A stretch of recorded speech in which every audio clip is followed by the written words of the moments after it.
Ito nga pala mga kasari, ayan, i-update ko kayo sa aking tindahan. So, wala na akong mga padilata. At syempre, wala na rin ako ng mga nakadikit dito. At alam nyo ba mga kasari, marami na rin talagang kulang. Ayan yung aking itlog. So, anong araw pa lang tayo ngayon? Thursday pa lang. So, marami na tayong kulang-kulang. Tapos dito sa aking mga pa-sunrocks, ayan, may kulang na din yung violet ko na malaki. Yun yung wala sa akin. So, yung aking mga alak hindi pa naman na gagalaw. At higit sa lahat mga kasari, alam nyo ba kung anong wala pa talaga dito sa akin ngayon?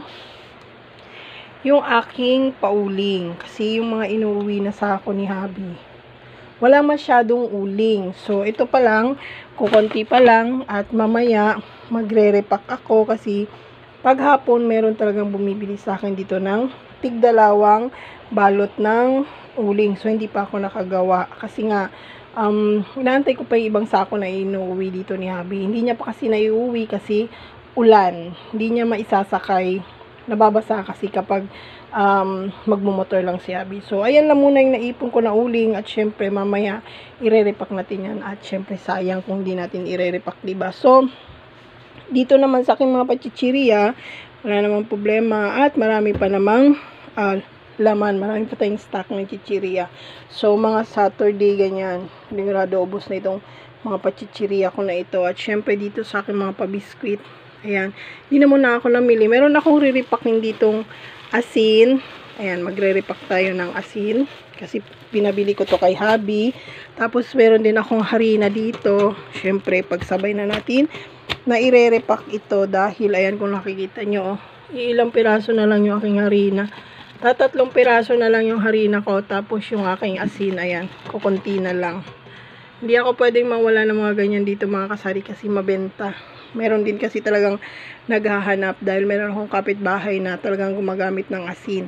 Hindi siya gumagamit ng magic sarap kasi nga, alam naman natin, diba, sa ngayon yung mga seasoning, meron ng mga may nilalagay na silang mga, alam nyo na, kaya yung mga matatanda, hindi sila naglalagay ng mga seasoning. Ang nilalagay nila, asin.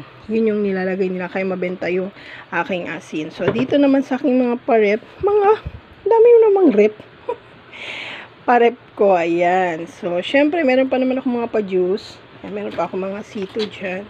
So, hindi rin ako nagdadagdag ng maraming juice kasi yung kung anong mabenta lang, yun lang din talagang nilalagay ko dito sa aking tindahan na ito. So, hindi tayo naglalagay ng mga hindi mabenta.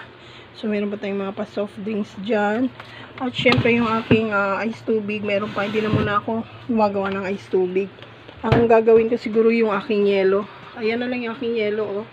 Ilan na lang, kahit maulan talagang naghahanap sila ng yelo. So, mamaya, yan, nasanib pa ako. Excuse me. So, mamaya magre-repack ako ng aking asin at saka ng aking harina. So, yan lang yung in-update ko mga kasari sa aking tindahan.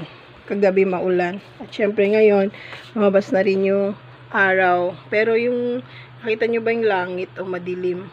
Parang gusto na naman siyang umulan. So, yan lang.